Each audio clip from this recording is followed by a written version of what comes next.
Oh, sounds like this volume is like down or out or something. Oh, yeah, we turned it down. Oh, that works. So thank you, Brenda. And for anyone watching online, here we go. Get to the close, almost to the finish line as well. And I know there's a lot of us in bold and just different things. So this almost becomes like a little wave of back and forth here. So I'll just keep an eye out for anyone that jumps on. Understand your timelines, best practices, and risk avoidance. Rich Pisani has an amazing class on that. Referrals and reviews, post-close follow-up, recaps and ahas, and our continued daily success systems. Real estate transactions aren't particularly trouble-free. It's a strenuous and trying time that requires all the attention and effort you command. That's really a nonstop process. Brenda, you're here with us. Christopher's just jumping on, but real estate transactions aren't particularly trouble-free. It's a strenuous and trying time that requires all the attention and effort you command. What are your ahas or thoughts around that quote? That's very true. You have to, it's not just, oh, I have a transaction and it's gonna go smooth, because anything can come up and when you least expect it, it will come up. Yeah, and you kind of plan for the best, or sorry, plan for the worst, or prepare for the worst, plan for the best type of thing. And translating this quote to clients is key. It sets the expectations. It sets really what are the worst case scenarios in that move. I tend to kind of take this a little lightly in the sense that, yes, you can have multiple deals or even just one deal going on, but I don't bet everything on that one deal, right? Like, hey, when we close, awesome revenue. If we don't close, awesome relationship nonetheless, and we'll figure out another way, right? So we're constantly trying to find ways for it to work. And as you, because I hear it's a strenuous and trying time, right? And it can be if we let it get to our head. If we're not prospecting, if we're not doing the other lead generation activities, creating more clients into the pipeline, that's when the stress comes into play. It's like, oh, we really need this one. Whereas, cool, if there's some fallout, or if it's not if it's a terrible move for the client, hey, we're pulling out and we're gonna put someone else in there, right? Whatever the case may be in that scenario. And guys, please chime in if there's anything you guys see or have questions about. As a real estate agent, this is timelines. It's important to keep track of the deadlines, the contract. And I'm gonna just tell you, like, kind of the easy button in a good way in terms of delegation is hire a TC. A really good TC will have a timeline. They'll either use command or car form, or we have one on Google that Maureen uses, but you'll be able to just have that autopilot. They go through the contract, they go through the RK, they go through the counter offer, and they communicate that. A level up is that they communicate on the buyer side right over to the listing agent with the timelines. And that is a miracle work, because that one little step differentiates our buying process from anyone else that listing agent will go through. So a good TC will do that. I mean, we can read through this, use a timeline in your participant guide, use a contract apply on the different deadlines in the contract. A really good TC will just have those pieces. So I believe Nina already does it, but if you guys are hiring outside, or whoever's watching this video, if Nina's not around, then make sure you're interviewing that TC about their process. Contract acceptance is just an example. 9/13 is my birthday.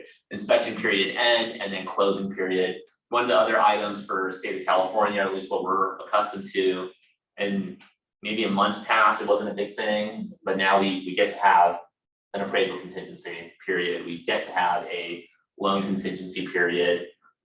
You definitely want to discuss with your client, prepare with them when all contingencies are being removed. We still want to leverage that, even though on the seller side, they might not be as in our face about it, because they want to hold us, they want to keep the deal together in a sense.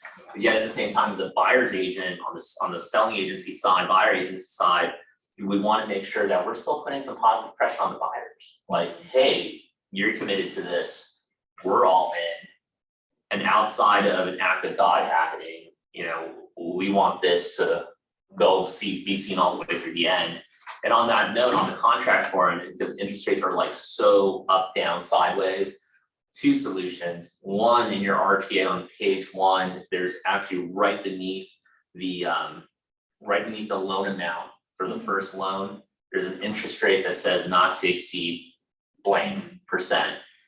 For a lot of us, we can put in a percentage there, not to exceed maybe 6.75%, 6.5%, 7%. So in the event that maybe it jumps and it wasn't locked in, hey, we have a safety valve. Another solution to it, and Cindy or a loan officer can kind of chime in at any point, or call your preferred partner, is find out, hey, if the interest rates do jump, what if we got a credit from the seller in order to buy that rate back down or pay that rate back to what it would be, where it's feasible for the client to still move forward with the purchase, right? So those are some things that we can look into, and that kind of helps prevent the strenuous, the craziness that invariably comes up. Who is involved in a transaction? So this could actually be so many people. Like when you think about one transaction, one real estate sale moves about $400,000 in income, that gets paid out. I don't know how true this is with inflation and just the things that are happening, so maybe people are being more frugal. But when one house is bought by a new buyer, that new owner spends about $200,000 off the back of economics that has moved from buying, they're not gonna hire a landscaper, they're immediately buying lawnmower, weed whacker, all the stuff that they didn't have to think about when they were renting a place or in their prior home. Now all of a sudden, like, oh my gosh, we have all of these cleaning items and maintenance items that we're investing in.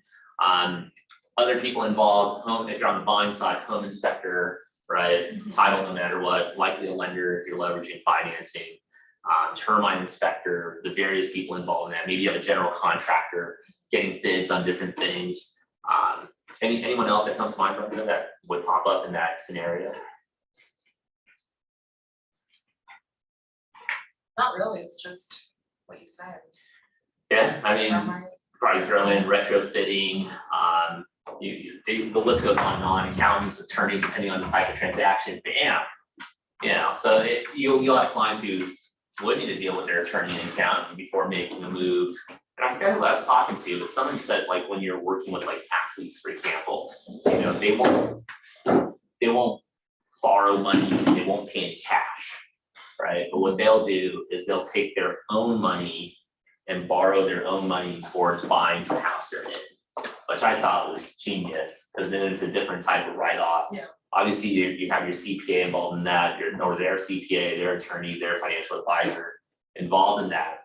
But it's like you're borrowing your own, it's like infinite banking, right? You're paying it down, you're getting the write-off on that, but then you're not gifting yourself the money, the cash is sitting and it's still growing. Like how incredible. So for yourself, if you're the client buying with your own cash, right, but not paying all cash, it's a crazy setup. Timelines, what is the first thing my buyers need? These are questions to ask yourselves. What do buyers need to know and do? What do I need to know and do? So going back to just the step one here, was the first thing my buyer needs? In our case, it might be the earnest money deposit. I'm gonna take for granted that all of our buyers who are going in are buying the house already pre-approved. So I'm gonna take that for granted. They're ready to go. So one of the very first things, earnest money deposit, need to get to their bank. They're with Bank of America, Chase, they need to schedule an appointment, go in and then do the wire. I believe that's still protocol. Yeah. Most credit unions, like Financial Partners Credit Union, just walk in, they'll just go ahead and take care of it for you. After that, what we need to do is help them schedule also the home inspection. Now, we just can't say, hey, here's a home inspection number. Good luck, call them, I vouch for them. We usually give them 3. So they'll get the IM home inspections, they'll get Southland, and I think we send out Gold Coast. So you get like big team, the individual, and then the super solopreneur. Like all you get is Robert. So we will send it out there. We always also throw out there, hey, if you happen to know someone that you've already worked with in this house, or is highly recommended to you, by all means, call them. However, this is our timeline for the inspection. And even in this market, we're still tightening our timeframes to 7 days. Maybe someone who's watching this might do 10 days, but 7 days is a very safe number. If our offer is accepted, let's say Friday. So even before the EMD goes in, we're gonna do our best to get that inspection over the weekend. right? So it can come one before the other. It's not exactly like EMD, home inspection. Sometimes, believe it or not, we get the home inspection as the EMD is getting done on Monday, right? And if the home inspection is a bust, because there's way more work that needs to be done than met the eye, and it's something we can't negotiate through, then we'll just cancel escrow at that point. So better to have the buyer spend $500, $600 and find out, hey, this isn't the house for them, than it is to prolong that process 2-3 weeks into the deal. Let's see here. The rest of the team, so here's another like fun, easy thing to do is when escrow's open, if you're on the listing side or on the buying side, for example, tie everybody into that intro email. You know, loop in your lender, loop in your TC. If you have other partners involved, loop them in. But those are probably gonna be the two major ones, would be your loan officer, if lending financing is involved, and your TC off the bat. So that way they're on board with knowing, hey, they need an executed copy of the RPA and any of the counters and addendums. And they can get all the costs and fees from escrow, they can get all whatever they need for the initial loan disclosures, they can get that out, right? And what am I doing at each point to bulletproof the transaction? So this is the big one, this is where I add a shift actually. And the items you're doing is setting up expectations. Right, if we know going in, the client is already like hesitant about safety items and hazard items, well, let them know like, hey, we can get hazard items corrected, safety items can be corrected, and we can also pad for credit. Those are like going to be our two ways of helping us move forward. Oh, okay, that makes a lot of sense, right?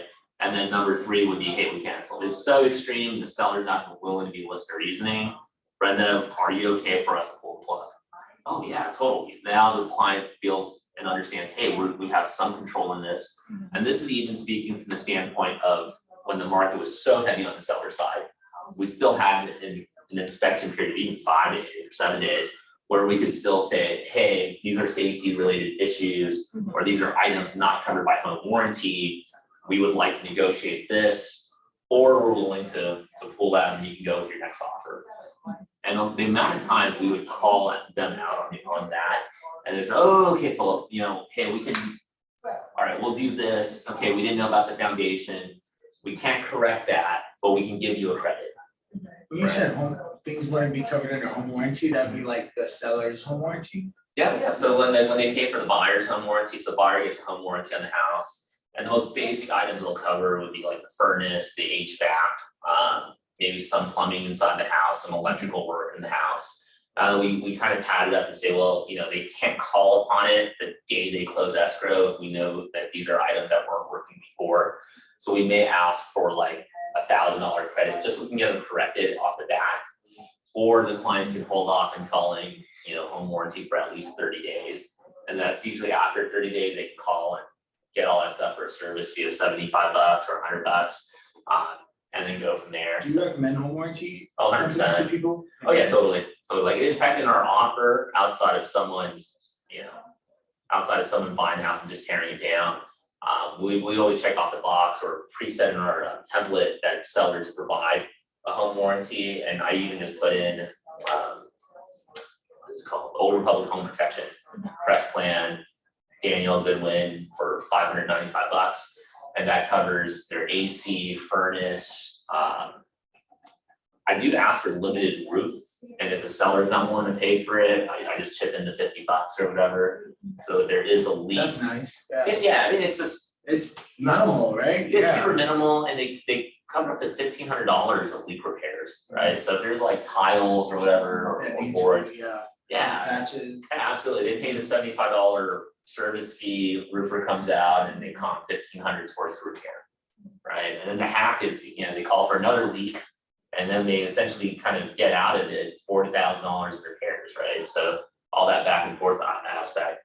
But little details like that will kind of chip in there. And most listing agents out, even the very new ones who are working with mentors, they'll know like, okay, we're not gonna let this deal fly by the side without, you know, for over $1,000 credit. And really good listing agents or even the new guys working with mentors, and their seller net sheet, we actually pad anywhere between 5,000 to 10,000 repairs.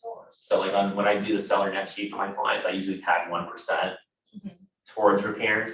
And I let them know like, hey, this 1% pad, this is where I'm gonna fight like crazy to get a plus or a minus deduction on this, right? Like if we can save you $10,000 in negotiated repairs, mission accomplished, right? But this is a safety number, a conservative number that, hey, if there's like really bad termite work that needs to be done and stuff that you would have done to the house anyway for your own safety and concern, this is something we can prepare for in the event that the buyer finds some of those same things. Wow, Philip, that makes a lot of sense. So I know going into it, especially if I happen to know the agent on the other side, that might be a protocol that they already have in place. Then hey, within reason, I know I can negotiate a couple $1,000s to make it work. Now, I'm not gonna get the whole full amount, but we can navigate it and meet somewhere in the middle. So that's kind of like protocol, people add a little cushion. Oh, I mean, the better ones really would. Yeah. It might fit into a price reduction, it might just fit into termite work or just basic, repairs. But the way, if I'm on the listing side, and when I'm on the listing side, we always tell the sellers, hey, we've had this amount based on things that you would do for your own house if you knew about it. Like if you knew there was a leak, you knew there was like massive termite issues, whatever, these are things you would have done anyway. And then that number is included in the sell price, in the retail Right. price, yeah, so Totally. if it's 899,000, whatever, that's, Yeah, I'll have $9,000, yeah. so like on. So the buyer would have been cool with 890,000 or whatever, right? Yeah, exactly. Just add Yeah, so in there, we'll do a seller credit, so let's say we're selling a house for 900 and they find termite, all these challenges with the home, and it comes out to like $12,000.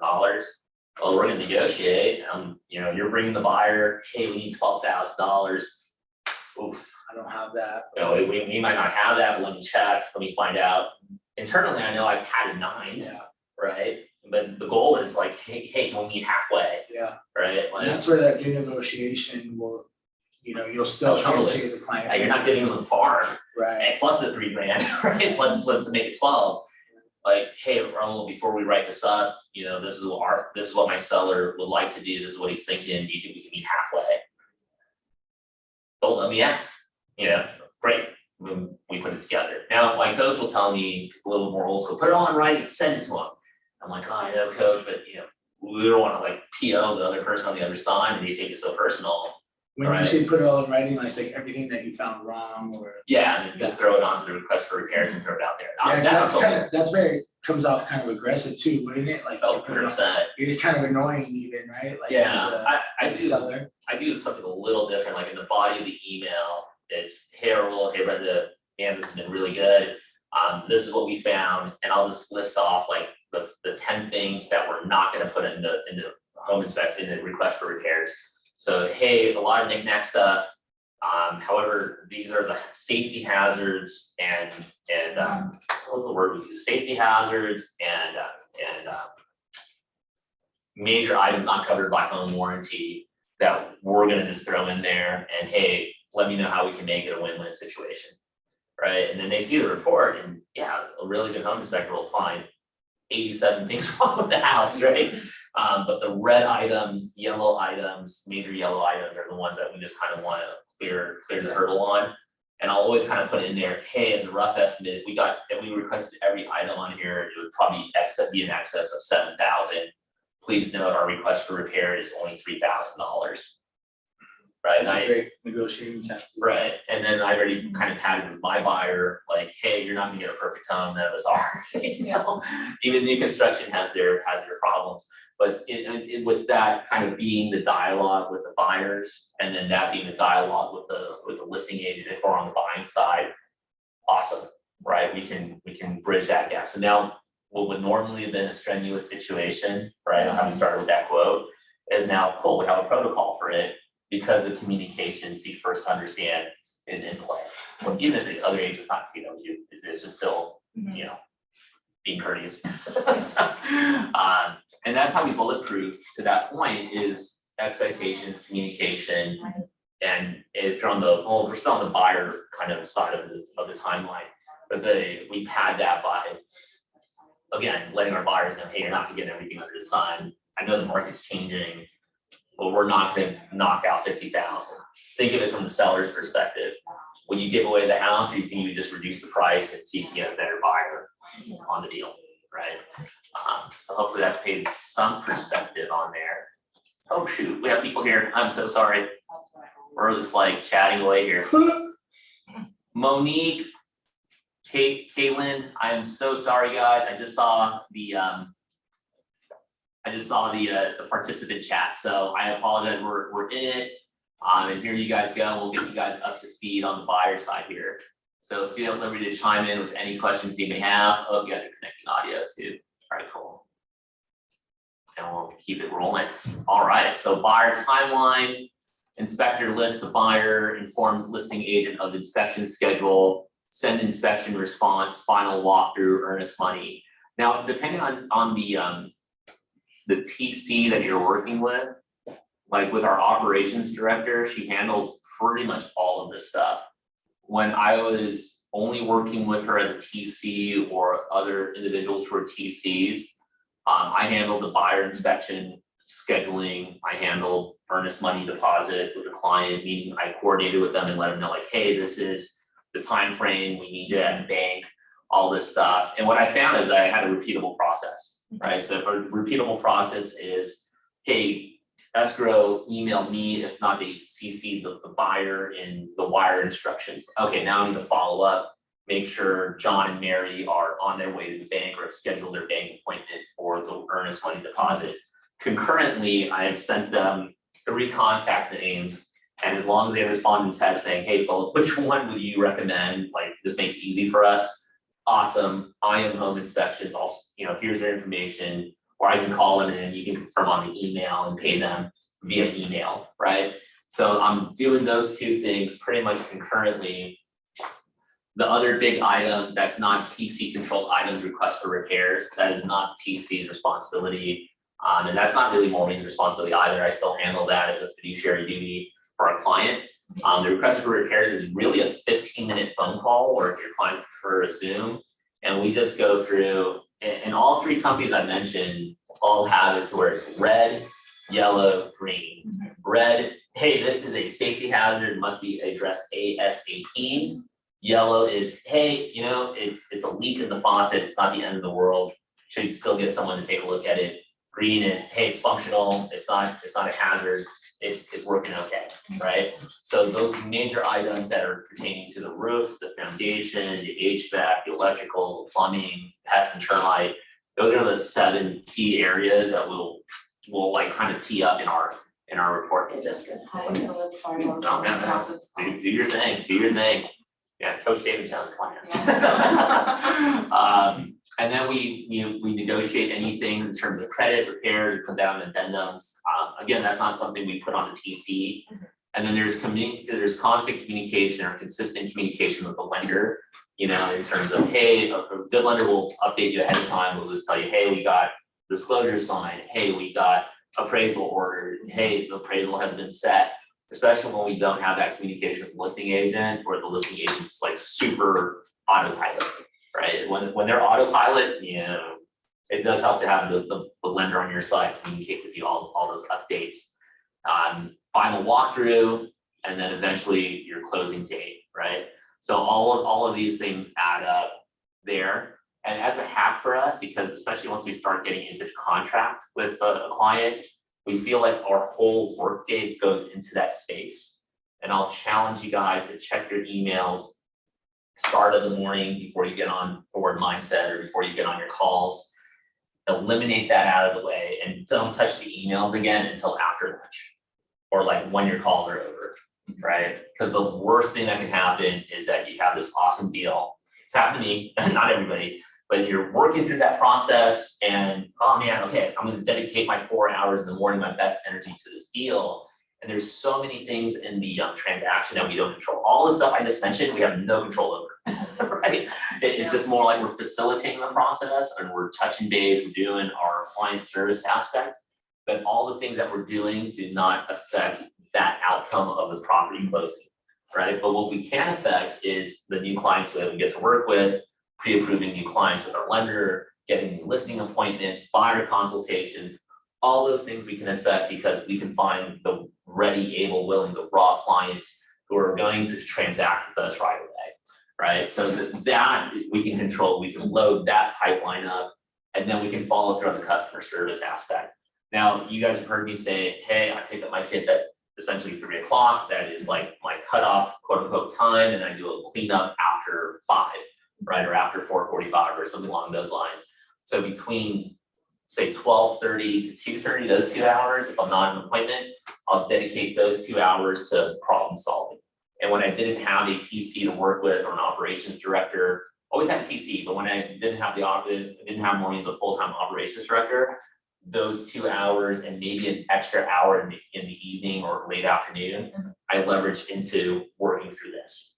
And I still update clients because that's usually the big one is communication and relaying.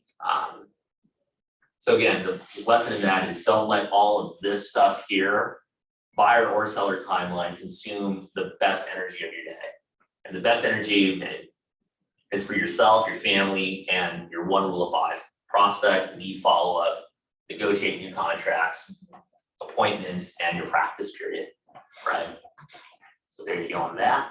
Interaction, communication points. I kind of covered most of these items in that timeline aspect. And again, I apologize to, if you guys can hear us,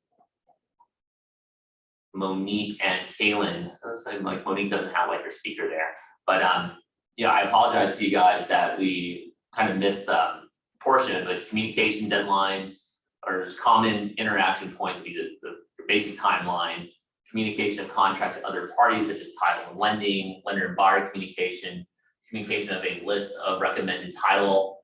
Well, the title company, so in where we're at, it does say that buyer is to investigate title companies. However, the way it's structured, it's kind of a little bit backwards in Southern California, where it's already kind of pre-selected or renegotiated through how we set up our offer.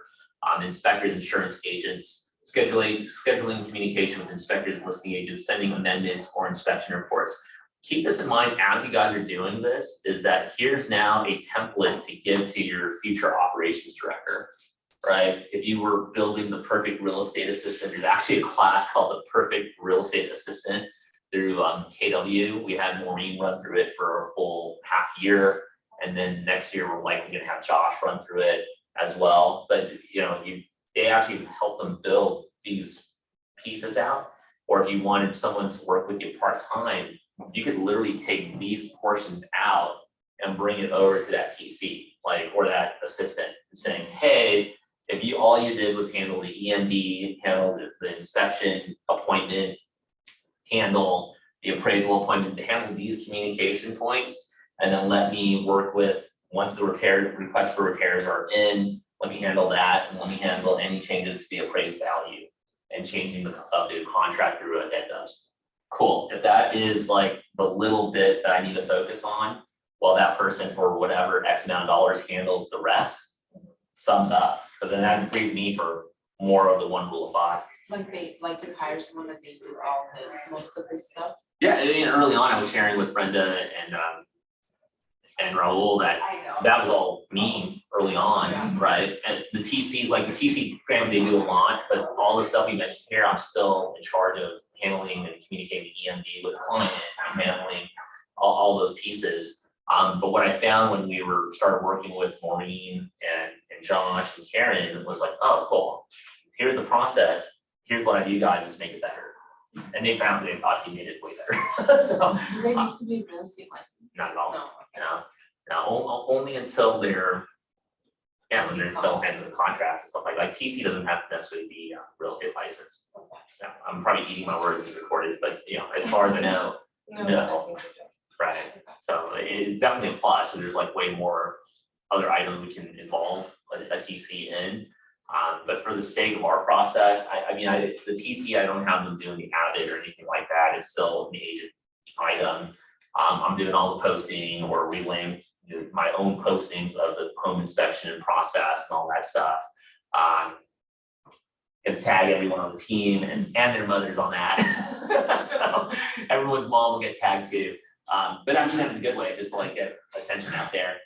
Yep. Brenda called me out on something really good. She's like, hey, oh yeah, go ahead. Yeah, cause like for a new agent, how many listings do you have behind you or buyers, that you kind of did either transactions on, none, so. What we used to do in my old office was, get the office listings, just, hey, is it okay if I promote it? And more than likely, the agents would say yes, and then it's like, okay, you obviously upload it to your IG or Facebook, and then it's like you kind of tag them on, they're like, well, you don't tag them, you No, you just just put say like we, we, like as a Yeah, team. we Yeah, just- I've seen just that. sold, seen we that. just sold blah blah on Main Street, da da da. And then at way bottom, a listing courtesy of, Yeah, which it's like, people, your friends, your family, your sphere, or people that are just following you are like, oh, they're busy, like, wow. Yeah, that's Yeah. very true. Yeah, to create the energy. When you put the listing, can you say like you just say just listed, Mhm. but Yeah. then like you, I cause see. you can say we just listed. Well, just listed, and Just and listed. it's, when it's sold, it's we, so Yeah. when they're like, well, our office just opened. Mhm. Yeah, I mean, I was thinking about, cause I tag my mom and mother-in-law on anything real estate related, and also kids, so they're almost in all my Yeah, I should posts, do but. that with my mom too and have her tag it.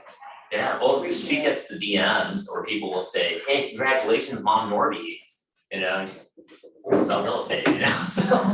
Like my wife's always like, why are they telling her that?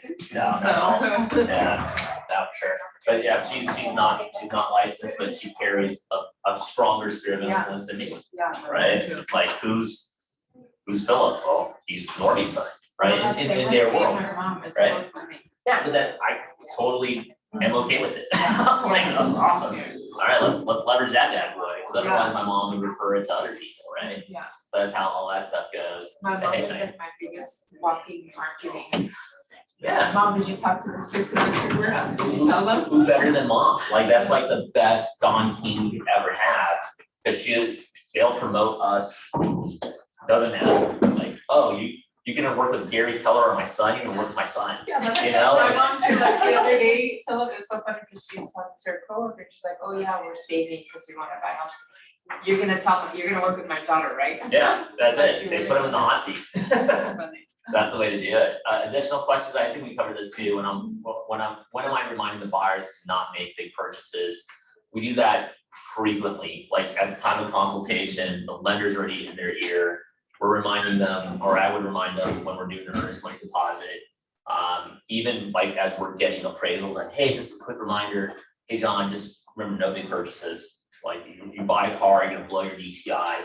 And I think most buyers coming into the market, especially after this year, are more cognizant of what's going on. So they just click Google, like, hey, what are the biggest mistakes I need to avoid? And God bless Google, or the very first, like, step one in the article is don't mess up your credit by buying new things, signing for cars, taking on student loans, and before or during the time that you're buying a house. Those will be like the obvious ones that come up. When am I communicating when to set up utilities and how to do it? So I learned this just recently, that don't take for granted that clients know how to do this. Just have like an exit, like, hey, final walkthrough is usually a great time to do it. By the way, we're gonna shoot you an email with all the lists of items. Now, a lot of times we're selling outside of an area that we're not familiar with. That happens quite frequently. So I'm going to the listing agent saying, hey, real quick, before I relay this to my client, how does your client get all their utilities? I know I saw an Edison bill, and I saw a gas company bill. Is there anything else we need to know? Right? Just real basic things like that. Am I communicating notice of any holidays that may delay the process? That's also early on. Now, the TC might not take into account 4th of July, Labor Day, stuff like that, but we may let the listing agent know, like, hey, our closing date falls on Monday that happens to be a holiday. As a side note, it looks like we'll have recorded the following day, right? And that's early on in the timeline, if it falls that way. When do I touch base with the lender, title company? At least once a week, whatever your frequency is. I use Tuesday as my catch-up day. Like Monday is just reply, just like, hey, make sure everyone's live. Tuesday for buyers and for sellers is when we tee up the full updates. And then as much as possible on the buying side and seller side, I try and get final updates on Thursday.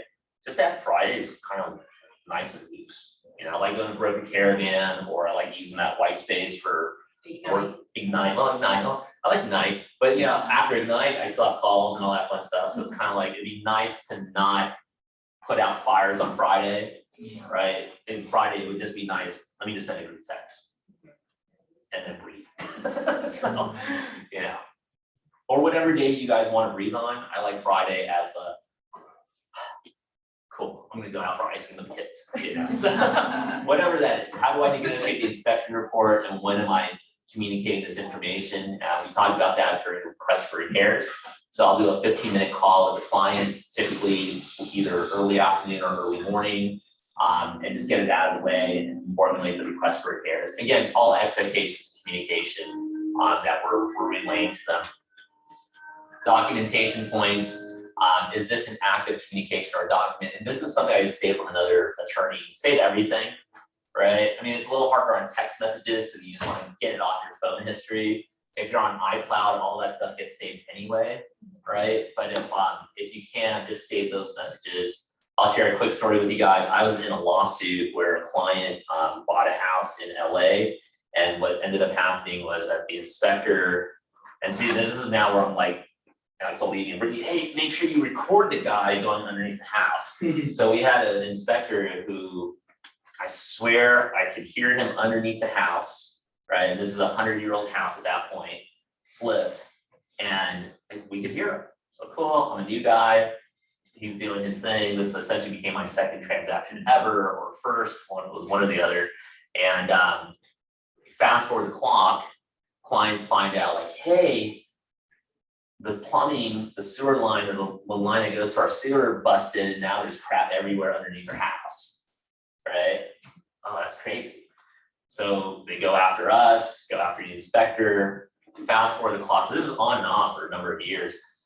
The seller settled and gave them $125,000, what they were asking for the repairs underneath the house, right? But the attorney did not get their dues in that deal. They forgot to sign some paperwork. So they were a new attorney group, a new law firm, and they forgot to like check a box or put in their little thing that, hey, we want our fee. So they continue suing everyone involved. So the sellers who were TDC flippers or whatever, TDC properties that they have a cool Instagram following, they settled. They were like, hey, here's your $100 and whatever $1,000 you need. Good luck. We're out. Hey, it was our bad. Off we go. So they go after inspection company, they go after me and the company, everyone. Totally cool. It ends in a good way. And the inspector in little mediation, what do they call it when you have to like bring everything up? Arbitration? Yeah. Right before arbitration, there's Is that mediation? so we were in mediation, didn't get to arbitration, but then there was like this finding period where I got served with papers and all this. Discovery, that's the one. So thank you. So discovery, and the guy's attorney is saying, well, my client never went underneath the house. You know, he couldn't have possibly fit in there. And I'm like, well, the termite inspector went underneath the house and he's like 6'3" and he's big. And he got through the house and there's a portion of the house he couldn't get through. And we have pictures of the foundation that we ended up getting credits for and all this stuff. Long story short, the reason I brought this all up, I went back to an old cell phone to find text history of me and this guy talking about how he went underneath the house. Wow. You know, to his credit, I didn't actually see him do it, but I had the text history. And we went back to emails in 2015. This is like 2018 when we were going through all this nonsense. The big story in that was that the attorney for my clients referred me somebody who wanted to buy a house because he was like, hey, you're one of the most honest realtors ever. Because I was just like, man, the questions they ask you. And I didn't bring my broker with me. I didn't bring our in-house attorney. I was like, oh, cool, I got an appointment in downtown LA. let me pay for parking and show up on the 64th floor and hang out for a while. And they were like, so tell us, how many transactions do you have at that point when you were helping, you know, Katie Hayes? 0. You know, like, that was like my first transaction. Oh. Okay, so, and they went through and they asked how many hours of training you have at that point, and I was like, hey, I brought my calendar, it is my Google Calendar, so I showed them like, hey, everything in red was the Keller Williams training at the time. Oh, okay, and all the blue was all the SRAR training, so I had that in there. Point of the story was like, when it comes to communication documentation, the documentation, save it all. There's no harm, there's no overkill, you know. I know they say we can delete it after 5 years, but if it's digital, it doesn't cost anything to keep it. Or maybe it does, I guess on Gmail now, like when you get past a certain point, but. Anyways, I thought that was a funny story. Fail forward, build it there. Yeah. What is the best pathway for communicating, sending a document? Again, DocuSign is probably our preferred method, or just email, PDF. I know as you get in with other clients, you may have worked with an attorney who will say, hey, I need this all encrypted. It just cannot be a regular email blast. From there, I mean, probably Google the best encryption service. Haven't gone to that level of clientele yet. But escrow companies, a lot of them now, pure encryption, right? If you're working with different ones, are there templates for this that I can use to create? Again, just copy the best, leave the rest type of thing. Let's see if we can get into sellers, buyer timeline. We did that. Who's involved on the seller transactions? So here you do work with relatively a smaller group. And when you think of the listing side, you're going to work with an escrow company. 9 times out of 10 on the listing side, you're helping pick the company, title, home warranty service, natural hazard disclosure, a lot of stuff that we covered in the templates class. And I would also have like a go-to GC that can run quotes for you when you get an inspection report from the buyer side, right? So one of the things that we talked about on the buyer side is that most listing agents will kind of tee it up with their sellers and prepare them with, hey, let's set aside 1% of our sales price towards unforeseen repairs and buyer credits. And I shared this earlier with the group, is when I'm working with a seller, it's like, hey, if the buyer requests items that you as a current homeowner would repair anyway, if you found out there were major items wrong with your home, you would make these repairs. We're not going to give it all away. We're also going to negotiate as much of a difference as we can, but know that whatever they're requesting for, we make random things that you would do for yourself and your family. Okay, well, that makes a lot of sense. Yeah, in fact, at this point, you know anything about the house that we should convey ahead of time? No, I don't know anything. Great. You know, and then off we go to the next conversation. But having a plumber, a go-to plumber, a go-to roofer, same way on the buyer side, to get an idea of what those costs are. Because the last thing you want to do is for the buyer side to say, oh, well, all these repairs are like $40,000. Well, okay, let's get a second and third opinion before we agree to that, right? In years past, when we knew for sure, like I sold my uncle's house that had existing foundation problems, okay? And then we finally found a buyer and an agent who took the house. Fast forward closing, we know the house has cracks. We have numerous reports and disclosures saying the seller knows there's cracks. And we gave them 4 home inspections reports that said, hey, there's something wrong with the foundation and the roof is separated from each other. The buyer calls me and says, why is there so many cracks in the house and why is there a foundation problem? Why didn't you guys disclose this to me? What the F? We went back to her and said, no, we disclosed it. Here it is. She said her agent never did. So she saw the house during the final walkthrough. That was it. Not cool at all, right? She got a hell of a deal on the house and wondered why did she get a great deal in West Covina, and then she found out why. Fast forward a year and a half or two and a half years later, she calls me, hey, I made all the repairs, I'd love for you to see the house. Awesome. Start seeing the house and she's like, my one problem is that there's still cracks in the house. Oh. So I told her, and I showed her the text message history, hey, you have your guy take a look at the roof. And sure enough, they never replaced the beams where they were separating. So the separate beams were still causing cracks throughout the walls and everything else. So nonetheless, we sell it, but we did a pre-home inspection report. So everyone that came to the open house, because this was like last year when everyone was trying to buy, didn't care about COVID, didn't care about stuff, they just wanted to get into a house. We listed the home for $550, ended up selling it for $650, still $100,000 more. The point of it was that everyone got a report stating, hey, this house is separating, the roof is separating, there's cracks everywhere. You're buying it as is, we're giving you no credit. Whatever your final offer is, that's it. And we did it, right? So we know there's like big problems ahead of time. And it's wise as part of the value proposition. Maybe we, as a selling and listing agent, pay for the home inspection report, or if they're really trying to chip us away at the commission aspect of, okay, well, you know, if we're gonna do a 2.75% list side, maybe you do you take over the fee for the home inspection report, right? Or whatever you negotiate with your seller. But that's one way to kind of keep that in your back pocket and also take away any leverage power from the buyer, right? And obviously in this case, it was really to protect the seller to not have to deal with any of this upon closing ever. Especially after that prior lesson of that house with the poor foundation. And I didn't pay a penny. And then I paid like $4,000 out of my pocket to like settle the suit or to cover my E&O bill. I think the E&O here is way better because I think you're just fully covered, quote me on that. But at that other company, other office, I still had to pay like a pretty hefty out of pocket fee. So fun times.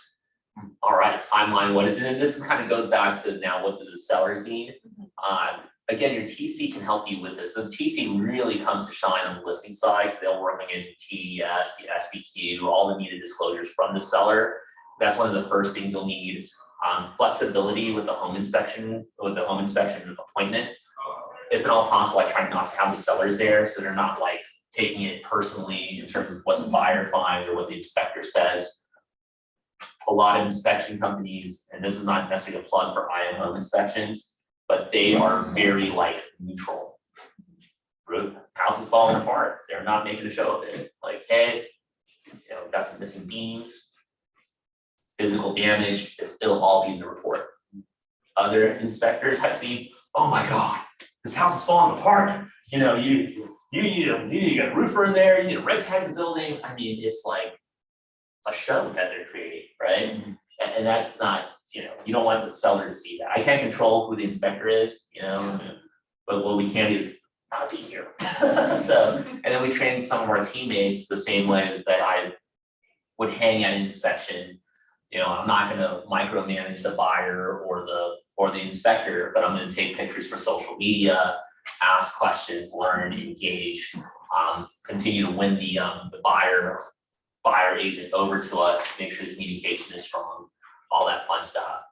A little bit more timelines here for the seller's timeline. So you have the buyer timeline up there, and this is a general timeline for the seller. Mark listing as pending in MLS, inform seller of inspection, send inspection response to sellers, schedule appraisal. At that point, usually the appraiser will be calling you as a point of contact to access the property.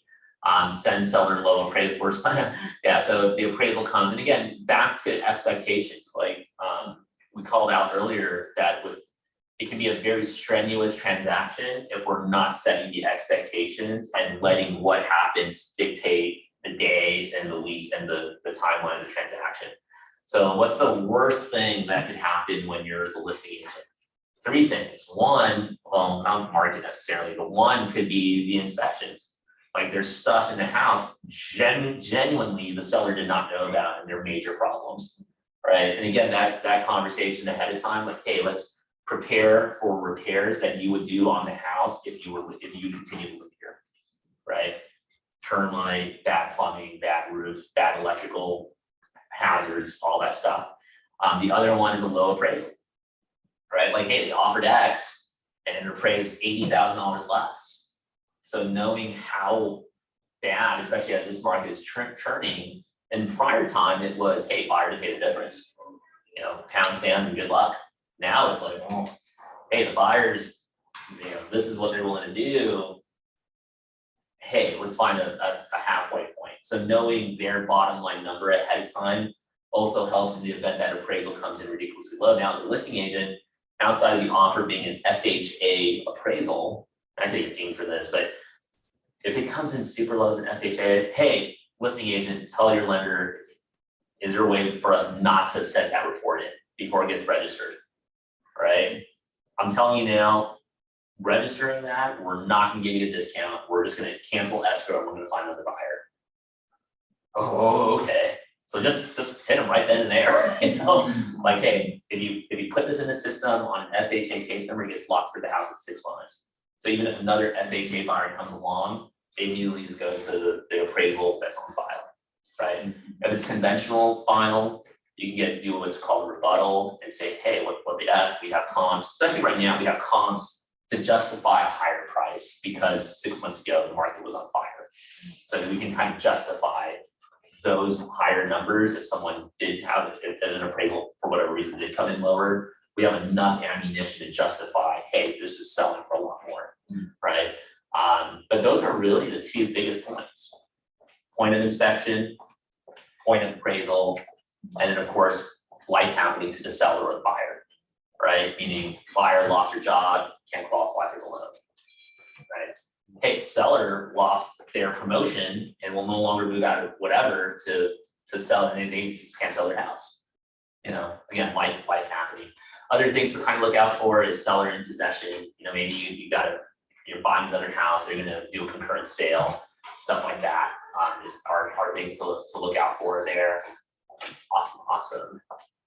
Interaction points. Again, don't let the transaction dictate your day.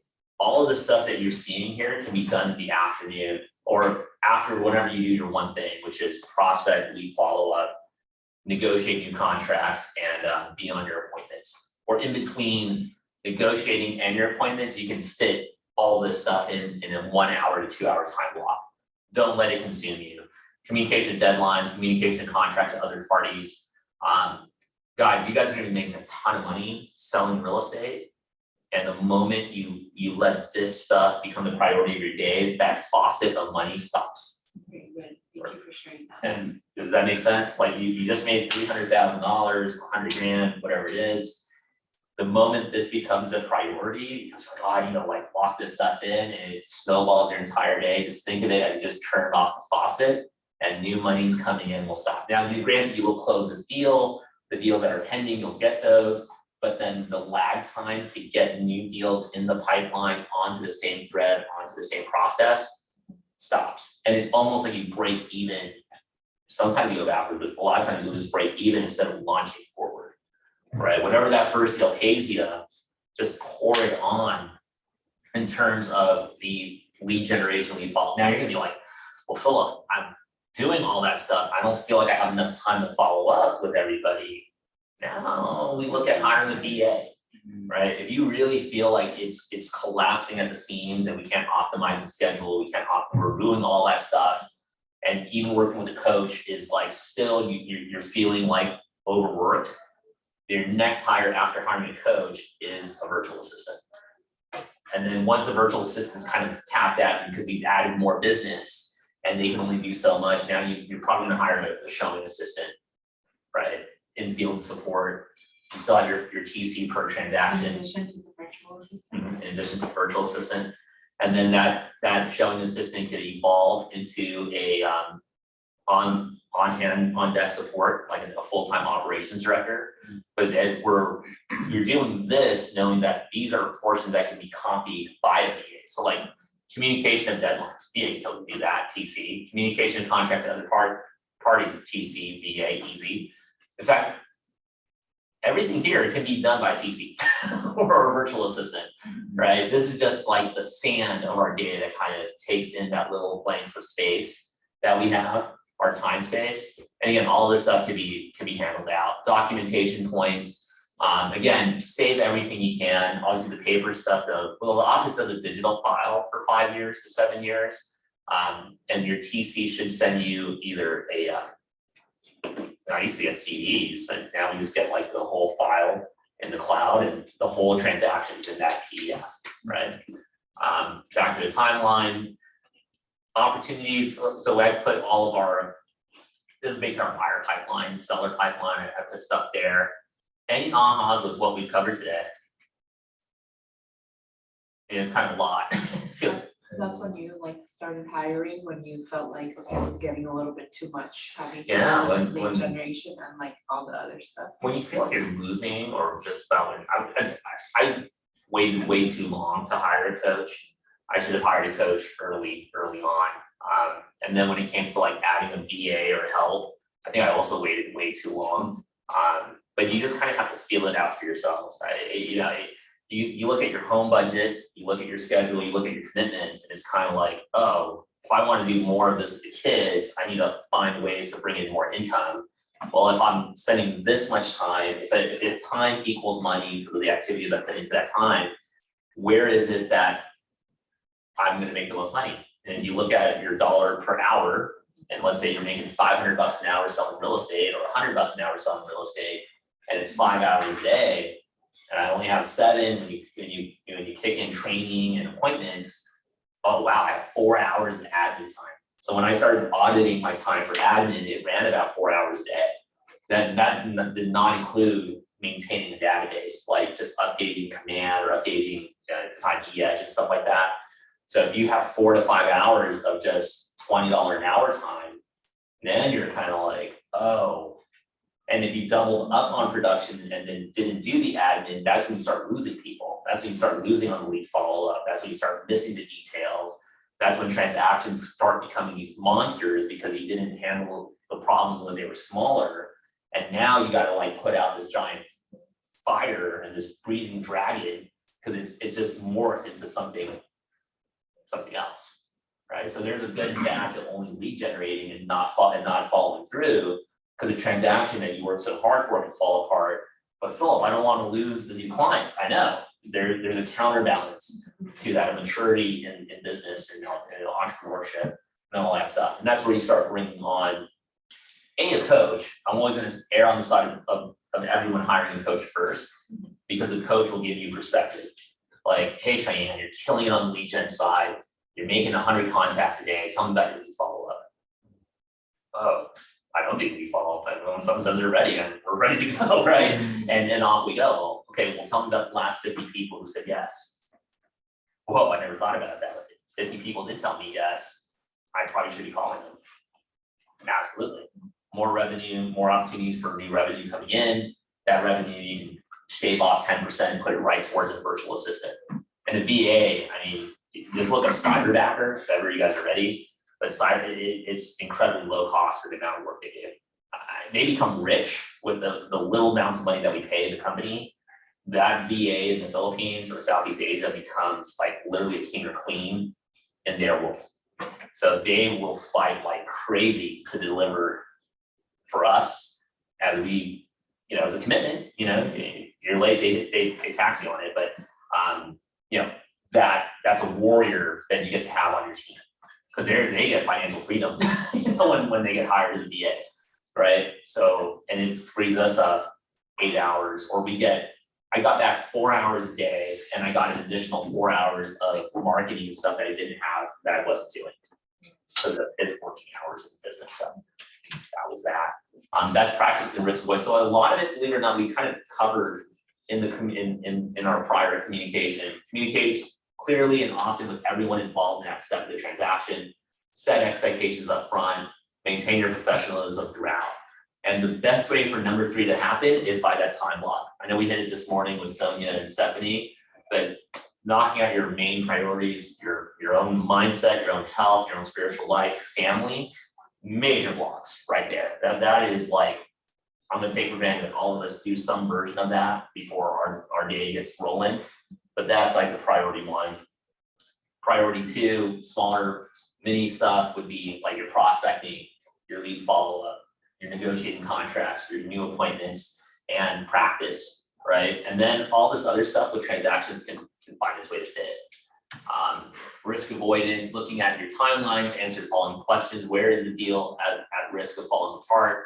What are best practices to keep the deal alive? I think we went in detail in terms of typically inspection, or at the time of negotiating the contract, right? But it's the inspection and appraisal are usually the 2 biggest items, right? A lot of the stuff that from a finance standpoint, we can do by cross-qualifying the buyer, or having a dialogue with the loan officer for on the listing side, or on the buyer side, hey, making sure the financing aspect is totally bulletproof all the way around. And again, setting up the expectations. Be the fiduciary, always act in your client's best interest, even when it seems to conflict with your own. And that to me was easy, but apparently it's a little harder because you can't think of your bills. Like, as much as I needed those first 2 deals to close early in the early days, we needed to cancel, right? I couldn't force the issue. And I think with better preparation, I think we could have canceled way sooner. But hey, it is what it is. bad move, okay, on to the next, right? Counsel what? Buyer side escrows, okay. yeah, so that was that. And the fiduciary is what separates us from everyone else. Like there's 400,000 licensed agents in the state of California, and there's like 200,000 to 300,000 of them is tied to a local association. Some stupid number, right? And the one thing that will separate you from everyone else, like all of us have social media, all of us are with a company, all of us are doing different things. It's like, who's gonna take that extra step of being a fiduciary? Who's really gonna think of their clients, assets as our own? And that's the best way I can think of it. Like I'm working with John and Mary. How can I think of John and Mary as my brother and sister, or as my parents, or someone that I would hold in such regard in such a way that I'm not just doing this to help them sell their home for them to make some money. I'm helping parlay that asset into part of their ongoing legacy.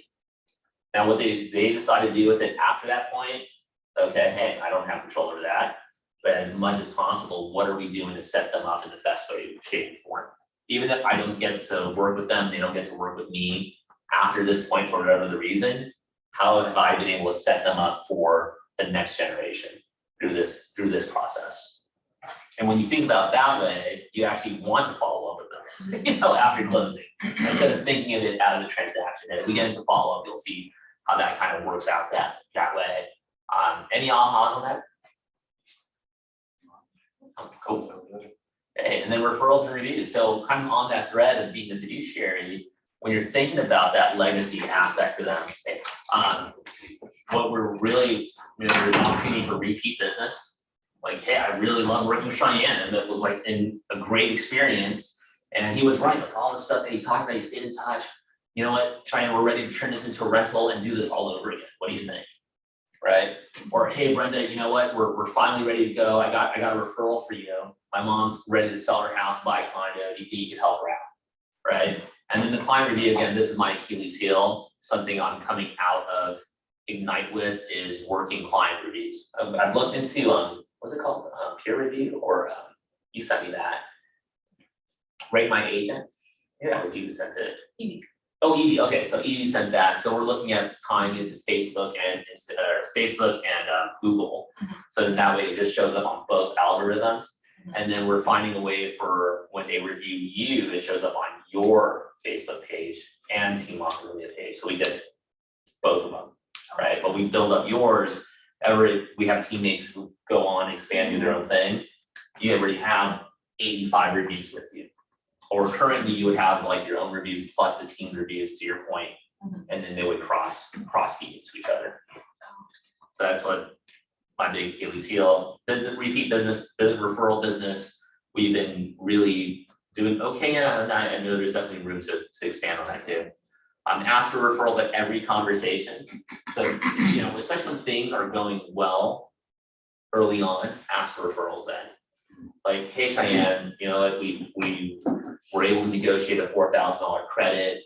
Congratulations, blah, blah, blah, blah, blah. By the way, I was curious to see if there was anyone else if there was something that came to mind that you feel would benefit from a conversation with me about the market at the moment and how we can help them achieve their real estate goals.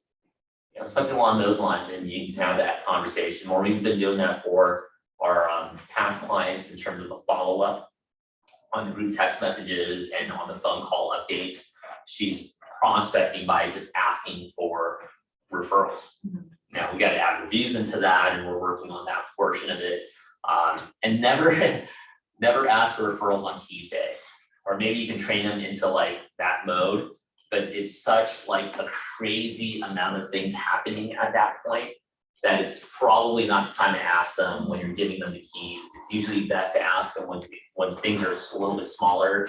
Maybe it's at the time of inspection. Maybe it's when they're asking for an insurance referral for their home insurance. Might be time of appraisal. Hey, congratulations, it came in over value, above value of what we've offered. High five. Right, you don't have to pay any more money. So, by the way, is there someone you would know that would benefit from a conversation with me or a consultation about their real estate goals? So that's where you kind of build a lot of that out. Post-close follow-up. So here they're talking about leveraging command, and we immediately will plug them in for home anniversary. And even on the sales side, like we do cool, like congratulations on it, maybe not when they're divorced, but I don't know, if someone did get divorced, sold their house, we probably won't call them, hey, I'm gonna sell your house after your divorce.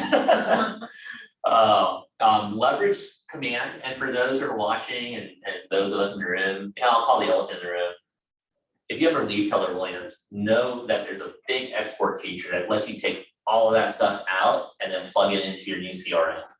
Now, I will tell you, it's hard to plug it into the new CRM because KW Command is very vast, and a lot of the functionalities here do not exist in other platforms. However, when you do pull out anniversaries, they become their own task date, I believe. Like a friend of mine, he moved from a KW in Texas to like a private firm. And lucky for him, they were using KV Core. So they were able to find a way to merge it all down there. But when he tried to move it to like, I think it was Zoho or Salesforce didn't have, on the plan that he was looking at, didn't have a way to take on all the anniversaries. It just showed up as a date, but he had to actually type in like what that meant, right? So when he looked at all of them, he found a place that took KV Core, so it was like an easier merge. But know that whatever you put in here, you can actually pull out at the same time. But Keller Williams still keeps those leads also too. No, you can do a data wipe when you exit. Now I'm gonna just take Gary's word for it, but when you delete, like when you actually do like wipe my database, it is wiped from the program. Now, I will say this, because they have to pay Google for the space that they incorporate or they take over, it's actually in the best interest of KW to wipe it anyway. Because here's the thing, like my time with market centers, they do not understand the power they have with our database. They just oblivious to it, right? Like this is being recorded. The market centers do not know the power that we all have. The power is this bad boy. Plug into that. Like we can literally build a lead aggregation with just our phones. And we just said, hey, let's pull it all together and let's pay someone to like make nurturing calls and build a referral base off of all of our, they don't see it. They just don't see it that way. They just kind of cool. Agents will produce, they cap, off we go, right? Totally fine. That's the business model. Thumbs up. Everybody wins. It's a genuine win-win situation. So for them, it actually hurts them if someone exports their database but doesn't delete it, because it just takes up space in the cloud. And as far as I know, offices aren't going in there and taking the data out, because they would just get flagged anyway, and it doesn't actually help the market center, right? So you put all the data in there, you're doing them a favor by wiping it clean just so that someone else can take the space. Yeah, otherwise they're just pouring in millions of dollars of just buying more cloud space, So by wiping it, you do them a solid and you have peace of mind, but just know that you can always export all that data out and off you go. So feel at peace going all in with this product and knowing that, hey, it's not being reduplicated or anything like that. So I always say that because there's always that little piece in the back of your mind, or at least in my mind, what if I leave, And I'm telling you, I looked at leaving, right? And the one thing I couldn't come across was A, the database platform, and B, was the pool that you could grow in, right? Like I was genuinely looking, getting my broker's license, hanging with Broker and Trust. They are like the Spartans of real estate in the San Fernando Valley, the Spartans. Like you can only be a broker. You cannot be an agent, cannot be a realtor. You can't even have agents on your own team, right? You can't oversee other agents, can't have a showing assistant, nothing. So that didn't really appeal. But the idea was, holy cow, I could be part of that network, part of that group, thumbs up. What I couldn't figure out was like the best person in that group was, I'm not gonna say their name, but they're awesome. They're all awesome. But if the ceiling is that, I'm probably gonna grow to that ceiling. Knowing me, knowing, who I am and all that stuff, I tend to like do really well in an environment that there's unlimited space. But we have Michael Cochette, billion-dollar producer, essentially. You have all these people here, you guys, us together. It's an environment that almost has no ceiling. Like God bless, if I ever did $1 billion in volume in a year, incredible, right? So you kind of see where this is going, right? KW, you have this one pool, then you have like the regional pool, then you have like the state pool, then you have the national pool, international pool, and then on top of that, you have all of these little distribution hubs within it. So there's a ton of businesses that are tied to KW that aren't KW, but they leverage the 1,000 market center, I think it's 900 market centers, 100, let's say even 100,000 agents. I think they promote 140, but let's say it's 100,000. All this stuff, people are just making a killing, just leveraging the business itself, the business model, right? So it just really can be a nonstop explosive growth when used right. Co-agent follow, build your business and your downline with co-agent relationships.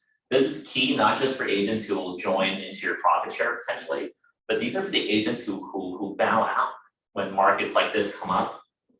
And you have a relationship with them where they're like, hey, I'm not in the business anymore, you know, but I follow you on Facebook and you know what, I have a license and can you help my mom sell her house? Just, if you don't mind, just put me down as a referral agent. Jason, absolutely. You know, or agents move, but they still have a database and relationships and roots here. Hey Brenda, man, we did really well together. You know, as you know, I'm still reading ass, all this stuff, doesn't matter where they're from. But they're willing to like say, hey, I trust you with my clients, just, you know, send me a referral fee. Absolutely. I mean, what do we pay? Pop City 35%, it's a crazy number. And I'm gonna end it there and realize it's past 11. But thank you guys so much who are online.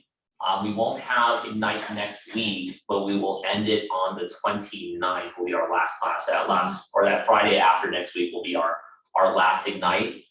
Be on the lookout as we will look at doing a workup in August and then doing all of Ignite in the month of September. So we're gonna get on a cycle where we can actually have Ignite every month and finish in the same month that it starts. So like, So it's the 15th, we don't have it, right, which is next week. right, we will finish on this, so that'll be the 22nd, Oh, and go from there. Okay. So thank you guys for being on here with us. Thank you, Monique. I just saw Christopher just jump off, and everyone make it an awesome day. Take care. Thank you. Thank you guys.